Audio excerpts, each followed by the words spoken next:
I need to find it. Hang on. You need to find. You haven't got a bow on your bars. What is this? I don't have fucking emotes on my bars. What the fuck do you think I have? A fucking RP? Yes. Right. Which one are we doing? I don't know. I do the Eastern bow, I think. Okay. That's the one I usually press. Are you ready yet? Yes. God. Right. 3, 2, 1. Oh, look at that delay on Discord. Oof. Oh, well. Hello, and welcome to another Tea Time with Meoni and James this time. We've got James back on the show somehow. My good friend James. Hi, James. Hey, how's it going? Not bad, not bad. So the title of this one, as you might see in the title, is 6.0 predictions, as well as basically we're going to be looking at predictions for the patch 5.5 content, 6.0, and also talking a bit about 5.45, which should be a very short discussion. Very short discussion, eh? So, first of all, let's talk about the fact that we have the February 2nd patch 5.45.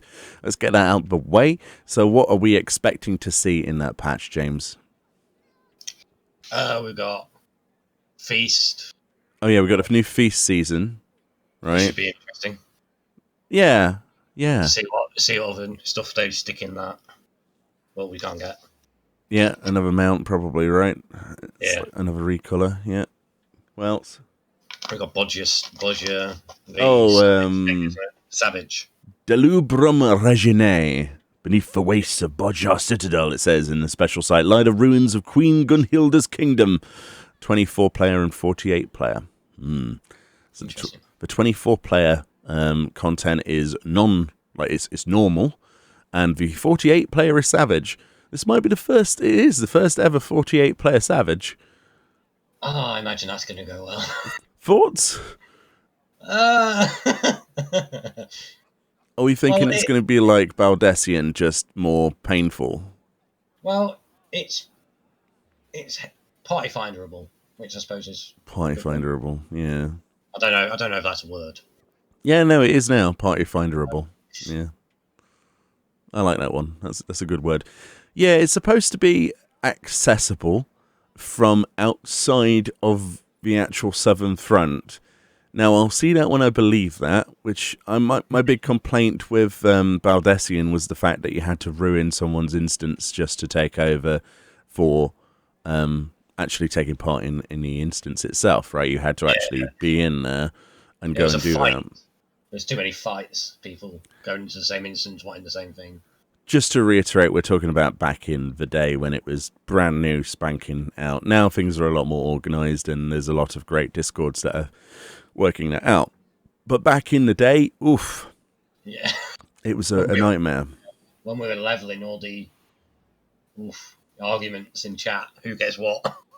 Yeah, and people saying that you shouldn't be doing this fate, and you can't do this, and you guys can't take portals, and that was the original thingy. So hopefully, the fact that it's supposed to be, from what I've read, unless it's wrong, it's supposed to be accessible from outside of the actual instance, because it's supposed to be like a dungeon underground. And we've also got the fact that Lacus Litore is already in there, so that would be a bit of a cluster, really. Oh yeah, I'm going to go do the Castrum. Oh no, this is an instance where we're doing the 48 player. I mean, that's going to get really boring quite quickly.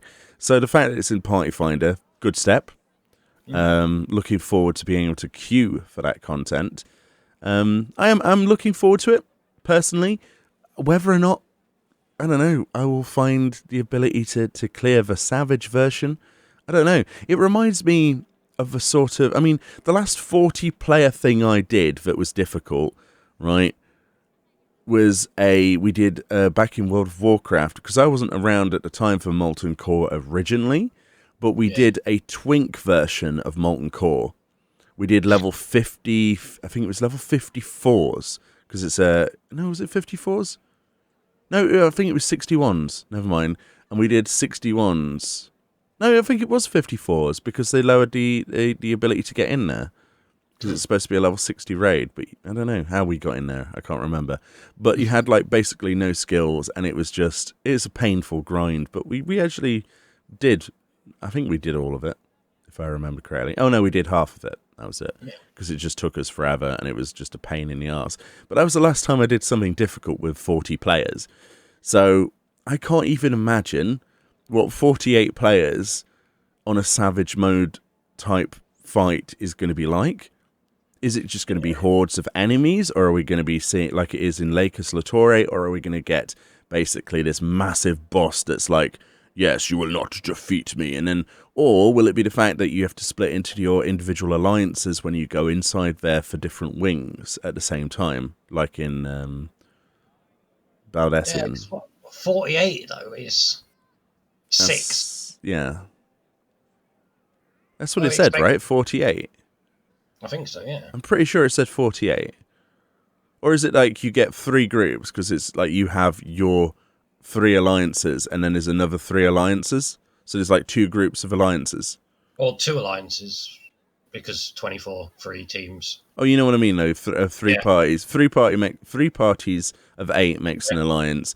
And that makes unless they could be like a bit like Baldessian, where you have separate bosses for separate alliances.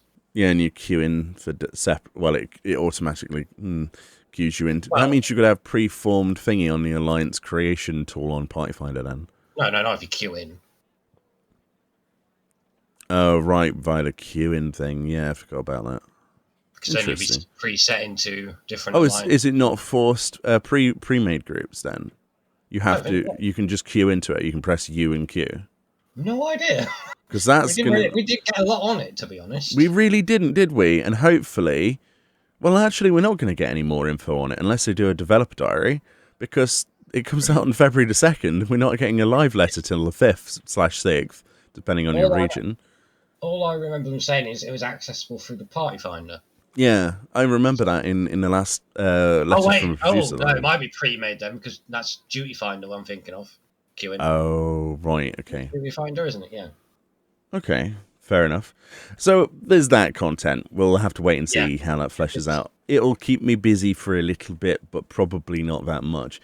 It also, additionally to that, apart from Delarum Regine, there is actually the Save the Queen storyline, obviously, but there is also supposed to be some the actual weapon quests themselves. It does say on the special site, Resistance Weapon. So there should be an upgrade to the Resistance Weapon, which will be the glowy version? Pass to Rest. Is it the glowy version? Well, the picture on the site is just some really glowy white woman. And she's really white. That's Gunhilda.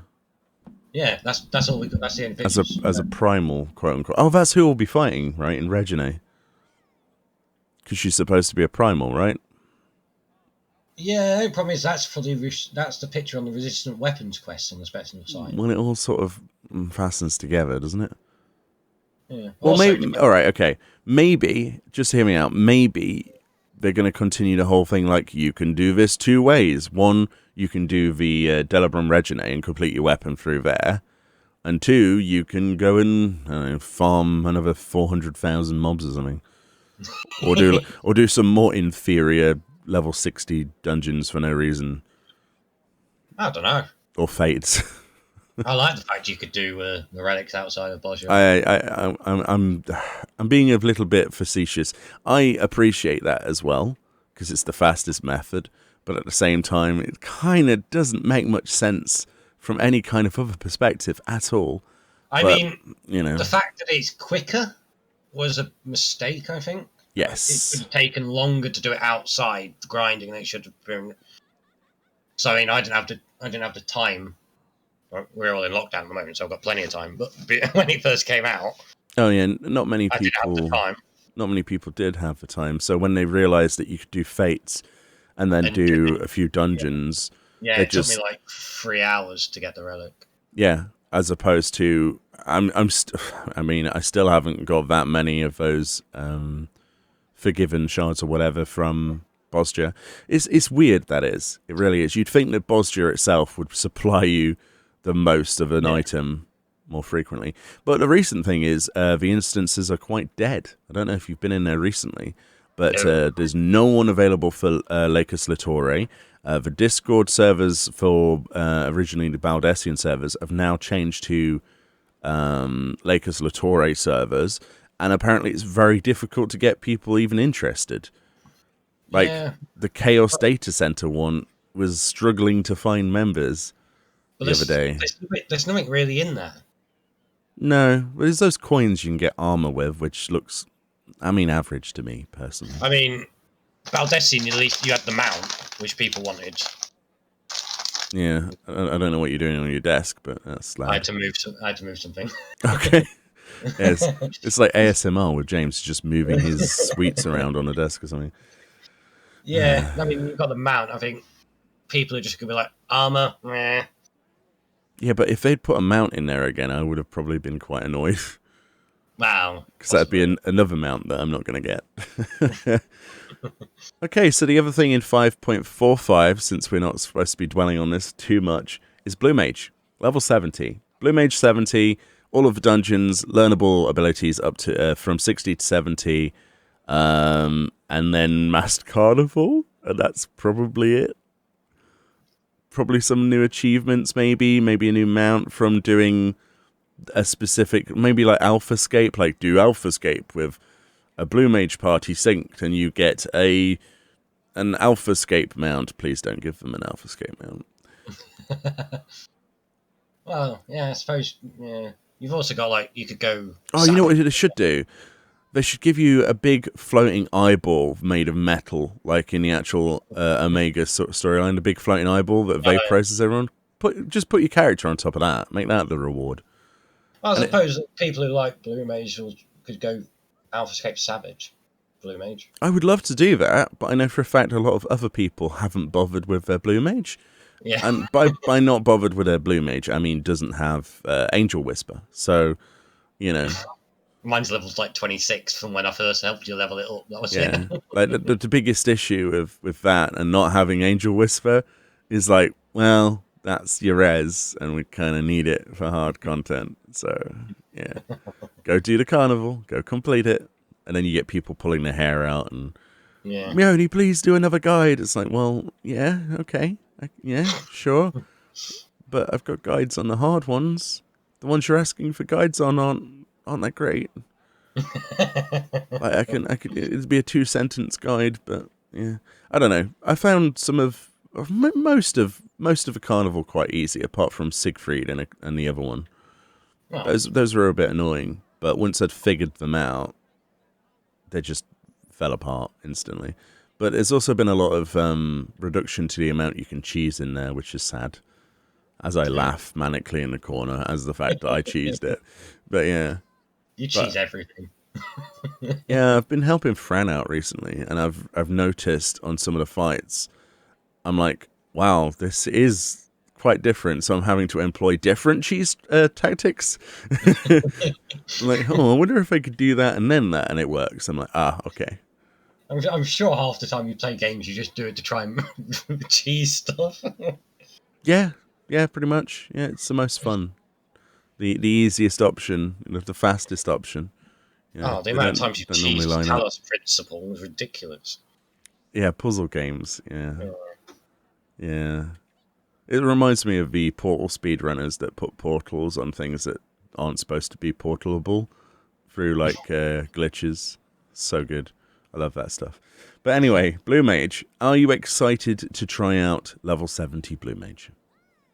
Mine's level 26. But are you excited to try out level 70 Blue Mage? Okay, it takes literally about an hour, maybe an hour and a half if you're slow at walking around in circles, to level 60 in Azazlar with me outside of a party killing mobs for you that you tag, right? The same thing is going to happen for the next 10 levels in the locks, okay? That's what you're going to see people do. The first thing you're going to see of people doing Blue Mage is they're going to be in the locks, and there'll be no mobs to kill, basically. That's the new Blue Mage leveling up area. To be fair, I don't really have much interest in Blue Mage. So, I mean, I've got all of the spells so far, so I feel almost committed to getting the rest now. Yeah. Like I'm gonna have to do one of those where all the spells are and where to find them video again, and I'm gonna have to. That's gonna be a lot of effort, but I'm looking forward to it. I may level it if we end up doing something with it. We probably will. Yeah, probably on live stream on twitch.tv/Meoni. We'll probably do something there with the community. Just a little plug there, little plug. Weekday Sound a bit streams. like Linus then. Weekday streams. Only day off is Monday and Sunday. No, Saturday sometimes.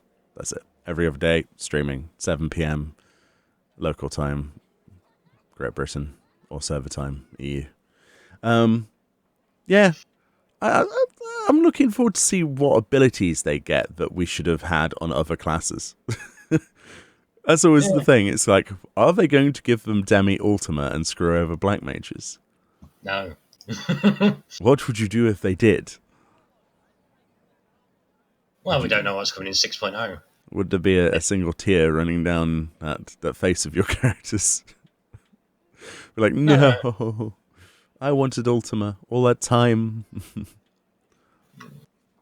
Yeah, you know, if they give him Demi Ultima, I'll expect Ultima in 6.0.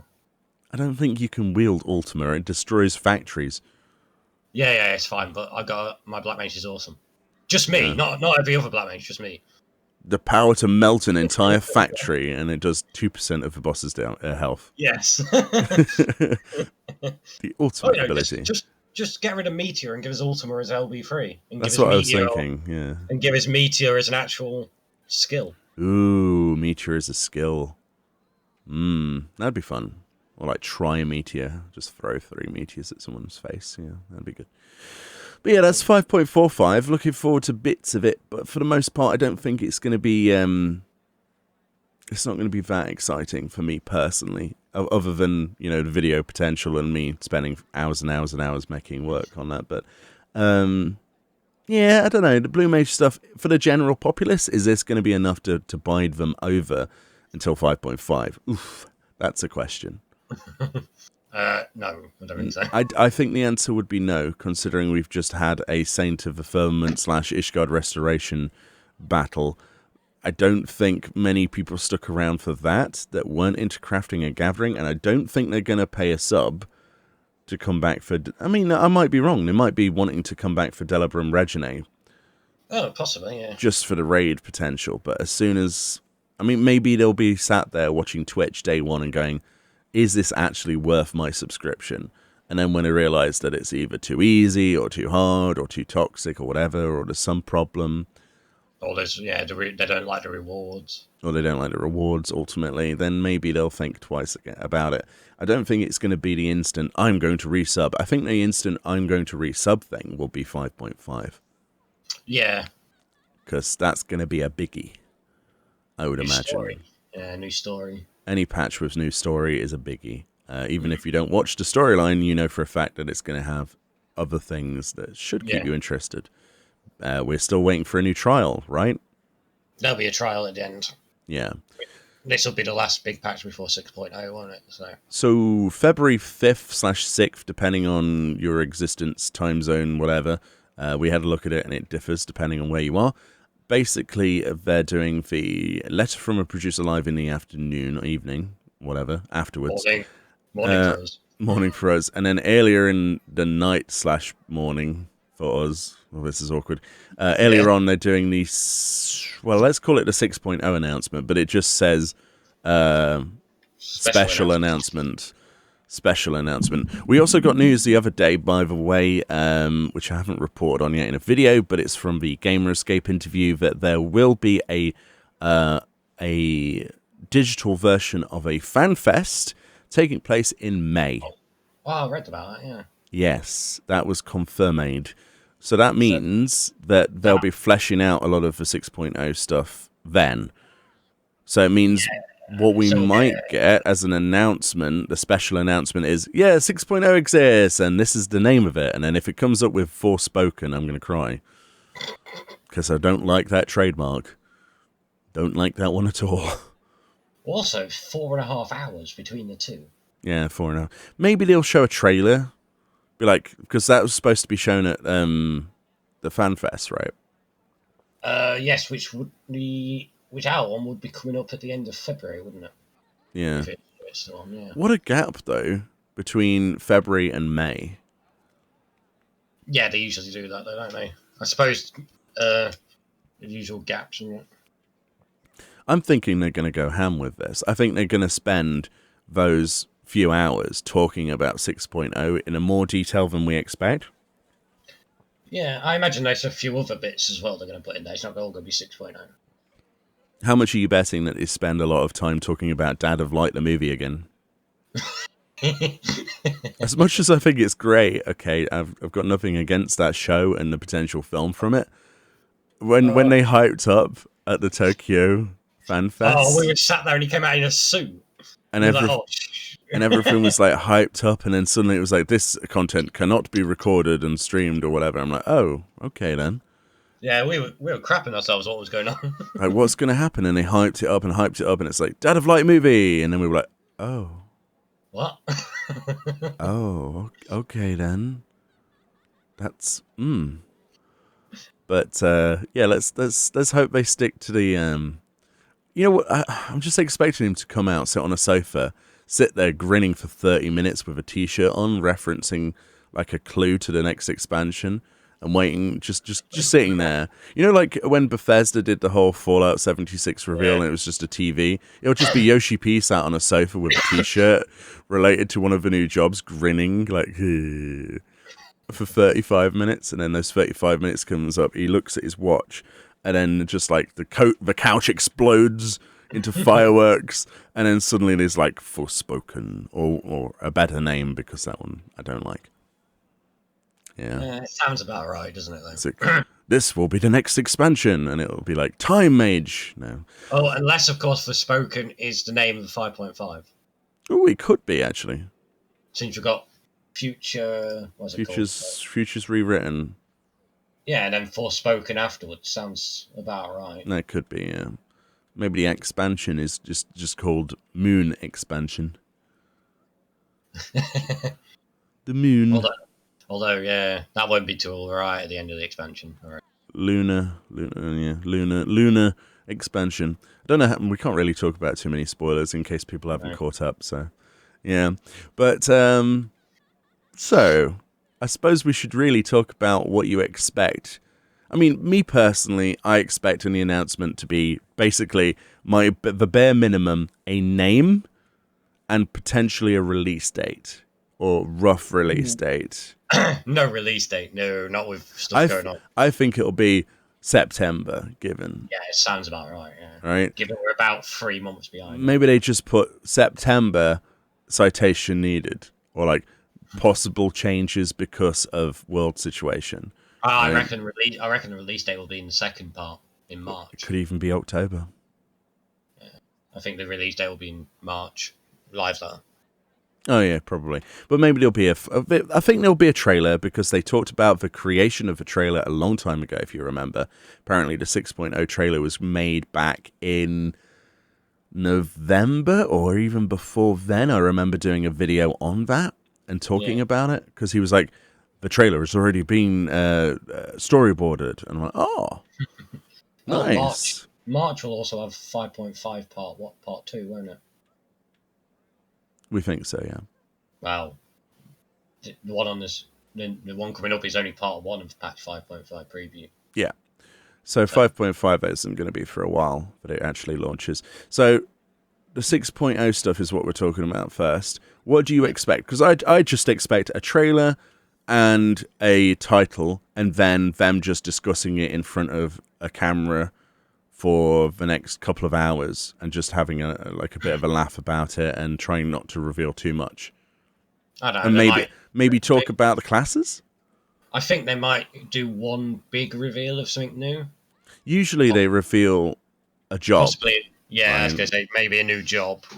If it's 2 jobs this time, right? I think it's going to be 1 job and 1 limited job. I reckon. Just a point of fact. Okay, I'll hold you to that. Remember that James said 1 limited job and 1 normal job. I think 2 normal jobs, and I think no limited job, because of the way that limited job system is crap right now.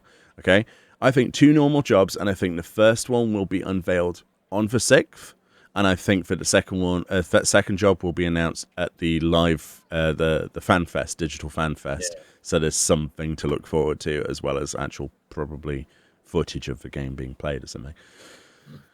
It's going to be interesting this year, because usually they get press to they fly them out, or they get them to go to venues to play the game or to like cover it. It's not going to be the same. So unless they're going to give us like access to a private server, I don't think is going to happen. I don't think we're going to have anything. We might get some stock footage sent to us. That'd be quite fun as influencers. Probably. I'll have to have a look out for that, but it might. Yeah, I'd imagine if anything, it might be the same footage that they use to show off new job skills and abilities and that when they go during the fan fest. That would be fine.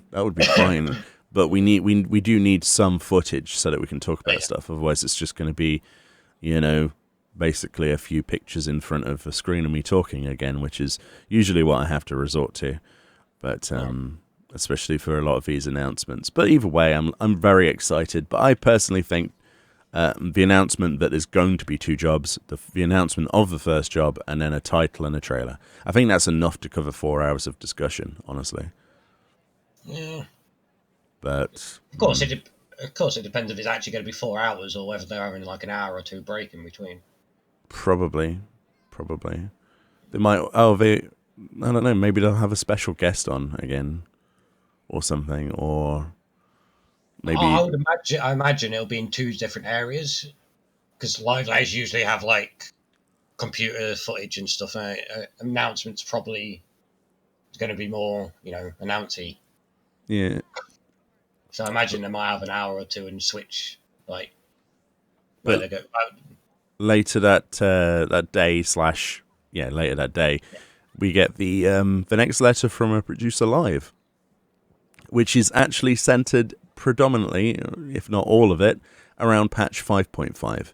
That's what they've said, and that's going to be part 1 of that preview. So I don't expect them to continue the discussion of 6.0 at all, and they'll be tight-lipped, if anything. Oh, yeah. So as much as they might like joke towards some parts of it, and he'll probably still be he might even wear a different t-shirt. That might be something to look out for. Definitely pay attention to t-shirts on these broadcasts. They reveal quite a lot more than you think, and the speculation on Reddit's going to be interesting, to say the least. But 5.5 predictions, any ideas? New dungeon, new trial, probably new extreme. Okay, shall we just do a quick spoiler warning and then have like a few seconds of talking about what potentially could happen in the storyline, or no? Yeah. Okay, sure. Spoiler warning for the next, few minutes, a little bit of story discussion, so make sure you've caught up on the story before you listen to a bit of this. Right, go. So what do you think? Luna Bahamut, right? Luna Bahamut's going to be the trial. Right, so Luna Bahamut, the trial. Obviously, we're not going to be fighting Unsundered Boy on his own. It'll be Luna Bahamut. That's the easy cop-out, right? We're not going to have him. Fan Daniel's just a terrible character. So. I don't think Fan Daniel will be fightable in this expansion. Oh, God, no. I think he will be probably the last, or one of the last bosses, like Elidibus was for the next expansion. It's going to be Xenos, the last boss. No, one of the last bosses. You know how we had Emmett Selk, then we had Elidibus. It'll be that kind of dichotomy. Yeah, the only problem I have is, how can you make him more powerful than people like Nebrialis, who would just kick the ass off? Because they're pretty much the same, because he's sundered. Well, the unsundered are supposed to be more powerful than sundered, right? Yeah, Isn't but that how this works? Fan Daniel's sundered. He's not one of the unsundered. All the unsundered are dead. That's my point. My point is, isn't Fan Daniel actually supposed to be? If you had a power chart, okay, and you put Elidibus next to it, and you had like Emmett Selk and like Nabrialis or whoever, or Iligeorm or whatever, and then you had this guy, this Fan Daniel, his power bar would be half of the rest, probably even less, right? I don't think. How can they expect us to be like, oh, he's super powerful, unless there's some character development where he merges with Zodiac? Possibly. Heart of Evil or whatever. But I mean, the fact that they had to bring Luna Bahamut just to make him more intimidating at the top of Amigo Castle. Because I mean, if he turned up by himself, it would have been so. maybe the Fandaniel thing leads up to a Moon confrontation, and he merges with Zodiac. That's the only thing I can think of that would power up his, well, or like siphon some more power from his master or something. I don't know. Maybe he becomes unsundered with the will of Zodiac by pushing it in that direction. I don't know. I don't know how they could answer that. But as it stands, if we were to fight him, it would be an easier fight. From a lore perspective, it should be an easier fight than any of the other stuff we've fought. Yeah, it should be. Should be. You know, Xenos should be just as easy as well. If if we were to have power bars. Xenos is a dodgy one though, because we have no idea what his power level is. We don't know what Elidibus left behind. Yeah, and then from the weapon series, a bit of a tangent. You've seen how they've been experimenting with, that system, Oversoul. and then Oversoul. If you mix Oversoul with a resonant system, or what's it called? Is it resonant? Yeah, he's a resonant. Yeah. Yeah. If you mix the two together, that sort of idea. Unless they did that with Fandaniel as well. Bring all of those points together, you could make something truly horrific, couldn't you? I don't know. They've got the plot lines to be able to write something that could answer him being more powerful, that could put Xenos higher above his station than he is. But honestly, I'm thinking that at this point, Fandaniel is weaker than Xenos. Oh, he's definitely weaker than Xenos. At the moment. Yeah, Do we really want to see Asahi Sas Brutus's face for another expansion? No. That's the question. I mean, to be fair, they could have Fandaniel do the Oversoul. Given that he's an Ascian, he might actually be able to control it. Do you think they're going to... Okay, here's another question for you entirely. Do you think they might have decided that they need an antagonist, like a final antagonist written now, and that we're going to basically see Xenos become that, and it will just be led through the next few expansions? So, like, he'll become the most powerful, or whatever. I think Xenos will end at the same time as a Hydian and Zodiac arc. Do you think so? Yeah, because I think that's where they're going to close off, like, all the Ascians in Amarat and all the things, and then move somewhere else. Yeah, you could be right. As they do, as when you think about it, when Hydian and Zodiac are gone, then it's kind of like, we lose, like, I think at that point is when we're going to end up with a hard knockdown in our power level. I think where that's going to come from. Well, we've just absorbed an entire world's worth of light, haven't we? Yeah, but that was with the help of the blessing of light, wasn't it? Right, but we still have that in us, right? No, as far as I'm aware, we got no. Rid of it, do we not have anything left of that? We don't have anything. No, but then again, the light is light ether, isn't it? And I mean, I imagine once Hydian's gone, we're going to get absolutely ass kicked at some point and be like, oh yeah, we don't have the blessing of light anymore. All right, here's an alternate idea for the expansion, okay? All right, here's an alternate idea. But I know we're talking about 5.5, but here's an alternate thing that could happen. Maybe the original thing that Yoshi P said where Moon in 7.0 actually is true, okay? And it isn't 6.0. And that it was Subversion with Luna Bahamut and stuff as a lead-in to us eventually going there in 7.0. And actually, the reality of it is that we're going to go and see Hydian at the core of this planet and beat her. I don't think so. I would love to see that, though. I'd love to see that. But I don't see a storyline where we come to the conclusion that we need to fight Hydian. She's a primal. Get rid of her. Yeah, but at the same time, by defeating Hydian, you're releasing Zodiac. Maybe we need to release Zodiac to kill him once and for all. Think of anime storylines, okay? Right? To be fair, they don't make sense usually. And you usually go that, well, if he breaks free on his own, he'll have generated enough power from sieving for so long that he'll be unstoppable. But if we broke him free now, we could have a chance to kill him before he becomes too powerful. This is the anime storyline that's running in my head right now. So, like, shit, we have to go and free Hydian and slay her because she's not going to be happy Well, like go and slay her and use her power, and then use that power to free Zodiac and destroy him for good. But they're supposed to be yin yang, aren't they? Really? I imagine it's if we fight Hyden, it's not going to be our choice. It's going to be hers. Yeah. Like the primals seem to do, like Ramu and that. I want to see how powerful you are and whether you're worthy, sort of thing. And we go a little bit further and just completely finish her. That would be nice. Well, no, that's because what we do with all of them. They're like, and then she's like, "I give you my strength." Here you go, 7.0. Right, the title of it could be "A World Without Gods." That's what I would love to see. Although I do have always wondered why, if Hydaelyn had the power to split split the star into 14 shards and imprison Zodiac, why don't she just destroy Zodiac? Yeah, that's a pretty powerful power. Well, she used all of her power, right, to maintain all of the shards. That's what she's been doing. No. But I mean, why don't she just destroy Zodiac in the beginning and not split all the shards up? Because she was of equal power, right? Well, no, because I mean, she'd have to overpower him to imprison him, right? I don't know. We don't know that storyline unless she had help. Unless, of course, she needs Zodiac to keep the noise at bay, so she's holding him in stasis for that. And once they're gone, that's what our next thing is going to be. The noise returns. The fall of Amaranth. I have no idea. I mean, that's the only reason I could think of why she'd keep him alive. It makes no sense.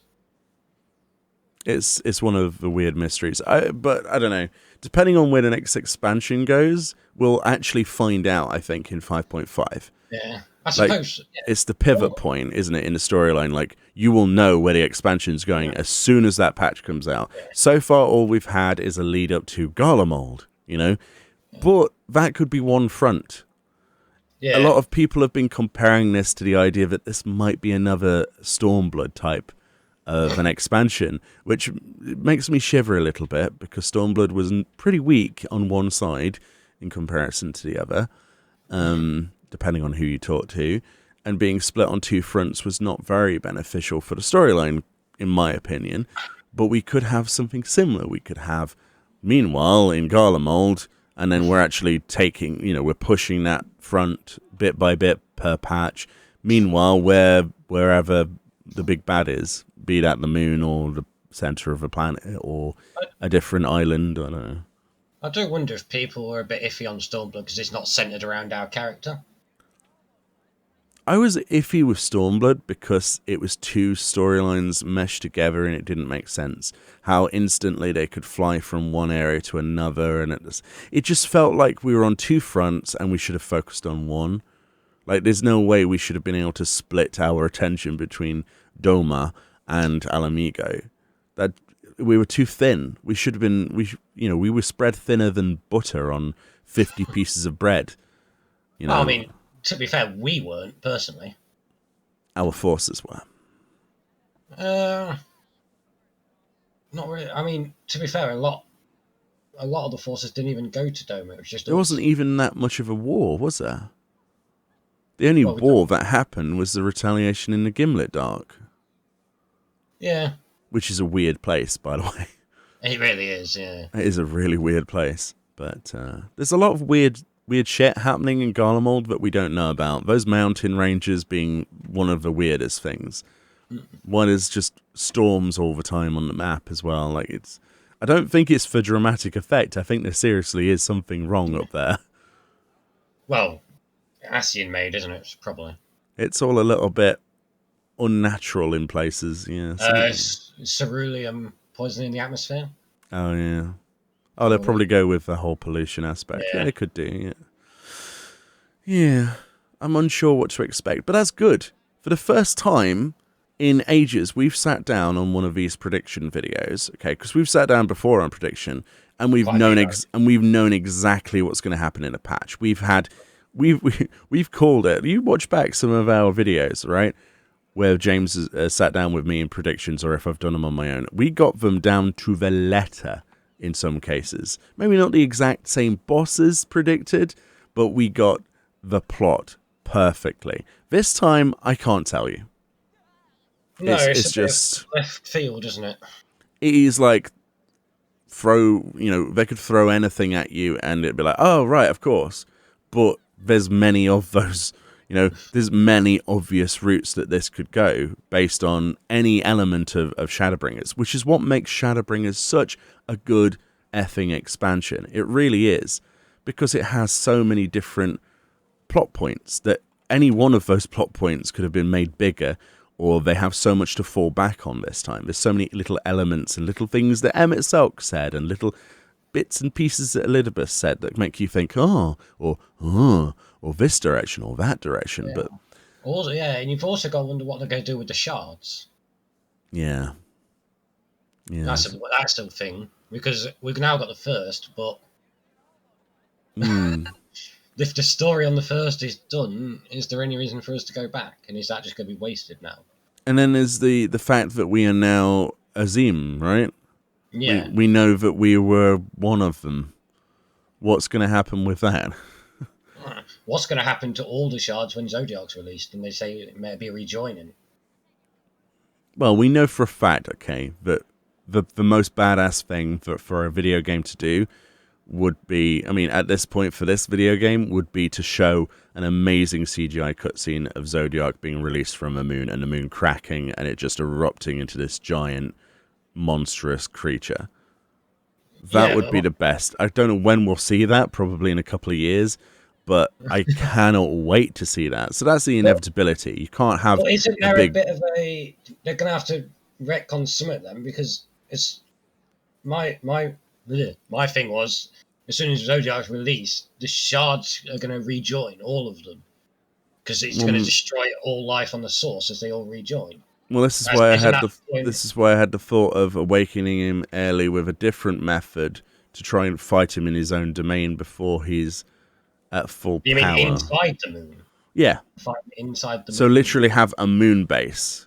Like literally, Final Fantasy, what is it, 4 or 5, where you go to the moon. Just something like that.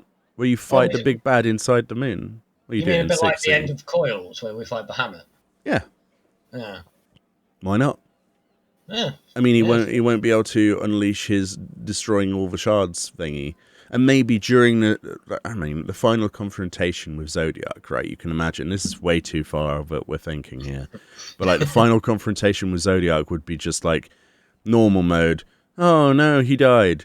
Savage mode. I'm going to destroy the moon. The moon gets destroyed and you see a cutscene and you're on a little platform and he's aiming a laser beam at Hydelin and all the shards are starting to form. You actually see the rejoining and you have to beat him before it. That would be badass. Kind of like the end of Final Fantasy VII, where Sephiroth basically destroys the entire solar system to kill you. Yeah, I suppose that'll work because Savage isn't canon, is it? This is true. So, I don't know. I mean, it makes sense because Hydelin could probably weaken Zodiac if he's still imprisoned. Hydelin at this minute is kind of struggling. Yeah, but I mean, if she pushes everything, if we're fighting Zodiac, to quash his power, giving us a chance. Well, that would make sense of us going to the moon in the first place, as Yoshi P said in 7.0. I'm still taking that out of context, by the way. Actually, that would make sense. If Hydelin gives everything, rather than give us her power, to stifle Zodiac so we destroy him, but in the process, she runs out of ether and ends up just destroying herself. Well, maybe she comes to a realization that the only way that this world can ever be truly free of both of these sides of repeating themselves on a cycle. Maybe this has all happened before, quote unquote. Maybe, one of those storylines would be for them both to not exist. And for her to basically, as you've just said, to use all of her ether to, she knows that she must be gone. And she sacrifices herself with her last power to weaken him enough so that we can go to the moon in an expansion, go down into the depths of it, face off in this basically what it turns out to just be a cocoon, like Dalamud. It's like thin paper, basically. He's been wearing it away. And there's this monster, and we fight him, and because of that blessing, that final blessing, let's call it. Hey, there you go. You can use these names if you want, Square. And the final blessing, grant me this one final boon. And, you just nuke Zodiac and destroy it for good. I mean, there is precedent. We had the same situation with Alexander. And then the final thing could be every time you look up towards to the moon, it's shattered. Like, and that lasts like that forever. So anyone who completes the storyline sees a shattered moon. I would love to see that. You know, when you say that, I just think of Ruby then. Yes, that's Yeah, exactly where I was going with that. yeah. Yes, yes. Yeah. I mean, we have precedent with Alexander realizing he's not good and shutting himself down. Yeah. So, self-aware primals isn't a... Well, Ramu. Ramu is the perfect example of a self-aware primal who literally only fights you to test you and then retreats. You don't actually kill Ramu.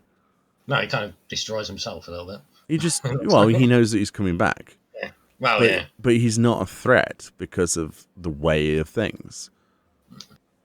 It's interesting. It really is.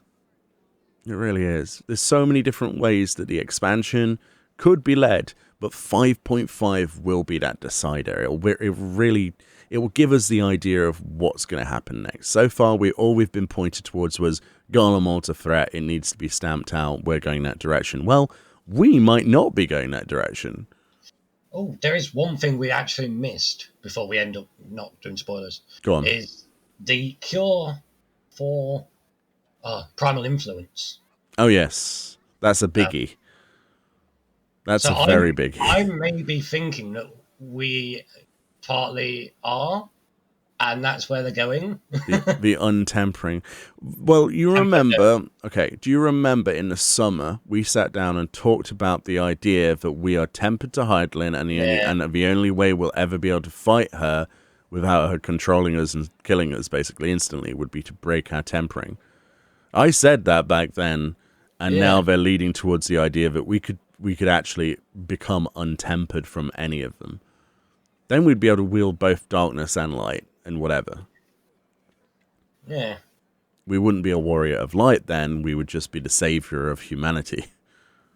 Yeah, it doesn't really go as well as Warrior of Light, though, does it? You know, savior of the world. To be fair, I don't think Warrior of Light is really for Hydaelyn for people in Azorsia. I think it's more a champion of the people title. Oh yeah, I think what WOL is more of like, this is just the most powerful person. I don't think it's really like, I don't know how Eorzeans would say it, but it definitely has a bigger punch to it than just being a champion of light. Yeah. But maybe warrior of, I don't know, you couldn't replace that with anything, could you? I think he's just going to say that because light generally means good in a lot of people's eyes. And warrior of truth, there we go. Oh no, that's awful. That's a terrible one, but I am the warrior of truth. I am the warrior of lies. I mean, to be fair, they've shown they don't mind changing it a bit, but that's only when we went to a different world. Yeah. Well, you know, this is what happens when worlds collide. Oh. That Power Man reference. Oof. That just brings me back to flashbacks of the Sephiroth lawsuit. When they were told that it was too similar. We kind of went on for a bit of a tangent there. A little bit. But there we go. Our predictions are pretty messy. But to be fair, can anyone really have solid predictions? Not even like Ethis Asher would have perfect predictions right now. Because 5.5. There's so much. And I love Ethis, but there's no way that anyone right now can sit down and be like, this is what's going to happen. And that's what makes this so good. Like, it's leading in good points dialogue-wise towards certain areas, but it's not over yet. It's not over yet. We didn't talk about the towers either, did we? No, and those could be something to do with Awakening Zodiac Early themselves. I don't know. Well, he apparently wants chaos, so I imagine it's something. I don't know. People seem to be tempered when they go near them. If you didn't notice. Yeah. So if you can temper people to Zodiac just by them being in the vicinity of a thing, and it looks like they're pulsating, so maybe they eventually... Because they're not pulling stuff out like people think, but they're actually drawing Zodiac's energy in. I just think they're radio towers that are basically going to eventually increase their range and take over people's minds. Yeah, sort of pulling Zodiac's influence through them and broadcasting them out. Maybe, or it could not even be towards Zodiac in the first place. It could be just a tower emitting energy. Like, you see it pulsating, and anyone who gets close to that in the cutscene is mind controlled. The Will of Zodiac is the least was attacked in that final cutscene, since we're talking spoilers, okay? With that mind controlled friend of hers. Well, if that's the power of this like emanating signal, well, surely he's going to try and boost the signal. He's placed them in strategic places all around the world, basically near city places, near Garlemald, everywhere. So Unless, of course, the chaos will be people being tempered. Yeah. And then your task will now be to untemper people. Imagine like tempered Raban just showing up. Not again, Raban. Not again. You know what that leads back to? You know exactly where that leads back to? Halatali. Yes! Halatali Extreme! So you thought 3 versions of Halatali wasn't enough. Well, now we've got 5. Wait. Is it 5 now? 4? 5? 4? 5? I don't know how many times we've been in Halatali now. Oh.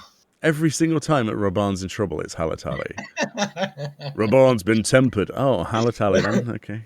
Yeah. I'll get my axe. Yeah. Oh, It's like, brilliant. Yes, he's remodeled it. Of and course he has. People want to know what the next ultimate's going to be. I've got the answer right here. It's going to be Raban, right? In Halatali. In Halatali with Alexander's arm. Just grafts a big metal arm to him. Like, the Wandering Minstrel had obviously been on the schnapps that day. Yeah. And just got an amalgamation of or we just have like a Nier style like joining of all of the Grand Company leaders as this one big amalgamation. No, it's just Raban with Engel's arm. Oh my god. Oh dear. Well, there we go. There you go. There's your prediction for the next Ultimate. Raban with Engel's arm in Halatali. In Halatali. It'll just be Halatali Ultimate. People will be like, "What? What is this?" Oh dear. The developers had some fun that day. There was a bit too much on the sake. I would love to see something like that. Jokes aside, I would love to see a joke instance. I think that sometimes they can be a bit too serious. So maybe there should be a series of The Wandering Minstrel has too much to drink. And honestly, this could be a great idea. Or just bring it into Hildebrand. Sure. Hildebrand. But I would love to have, like, Savage Halatali, or, like... Oh, God. Just really dumb stuff. Think about it. Or, like, have Good King Moogle Mog as an ultimate. Well, yeah, just have an instance where one of the mechanics is you have to get drunk. Or maybe it's like the Warrior of Light tries to recollect a boss, but she's been drinking too much. It's at the end of the fight, there's just a mini cutscene of you waking up on the table going, well. And that's where we could get the being sick emote that I want, that one of the NPCs uses. Yeah, there we go. It all falls together. There's our predictions for 6.0's Ultimate, and how that whole system will work. The Wandering Minstrel just has a piss up. And that's what leads to the next content delivery. Brilliant. Yeah, we've talked to Wandering Minstrel so much, we go to the pub this time. We just get absolutely smashed and talk about the adventures. What else is there to do in lockdown? Let's be honest. Oh dear. Yeah, good point. There we go. Anyway, I think that's our prediction video. Pretty much there. It's been a pleasure as usual, James, to talk to you. And always. We don't get to talk enough. We don't. And while some of these things are a little bit far-fetched and bizarre, there is some bits in there that I think could hold true. But I need to see 5.5. What we need to do then is we need to reconvene with another tea time with a predictions for 6.0 after 5.5 comes out. And then we can really give it a good go. Really give it. It's going to be a long night on the Saturday. 6th. It is. Oh yeah, and obviously Saturday 6th we'll probably be streaming our reactions live to the broadcast on twitch.tv/Meoni. I'll probably have James there and maybe one or two others. But that's going to be a big night. So if you want to join us on the 6th, It's like 1 in the morning for us or something, all the way till like 1:30 until probably about 8, 9 o'clock. yeah. So that's going to be a long stream, but you know, we have to well, we've got to stay up. It's going to be big news. So, and then Just I've got to got make sure we take a nap before. yeah, big nap. So the day before then, probably the 4th or 5th, depending. I'll be probably not putting any work out. I'll probably just be sleeping the entire day deliberately. So, but anyway, I'm excited for the future, and we've got a lot of really good stuff coming up. So, I don't think the content delivery is going to be dry for much longer. No. I think it's gonna. We're about to explode into happy times again, and people have plenty of distractions to keep them away from the real world. But yeah. Oh, distractions. Yeah. Wherever you are in the world, however this is affecting you, and however, just stay safe, keep your chin up, enjoy content like this, and many other content creators are putting out great work. Worked Game, Ethis, we've got people on Twitch like Zamoka, plenty of people to go watch. Please. And join our Discord. Oh yeah, and join our Discord, which is in a link to that is in every single video's description by default. Come and say hi. We don't bite much. And sometimes we have like Jackbox and Cards Against Humanity nights as well, which are obviously, you need to be a fairly mature mind for that. Or very immature mind. Yeah, you have to. Yeah, don't get offended too easily on those particular nights. We do that every Saturday, but yeah, come and say hi and enjoy yourselves. Enjoy the content to come on the 2nd of February. There'll be more videos leading up to that and streams. But yeah, we're pretty much there, aren't we? We like meeting new people. Yeah, meeting new people is always fun, especially when you share the passion for the game that we all love. But yeah, anything you want to say, James? See ya. All right, and take it easy. Much love, and I'll see you all next time. Bye-bye. Oh, I'll do a wave, by the way.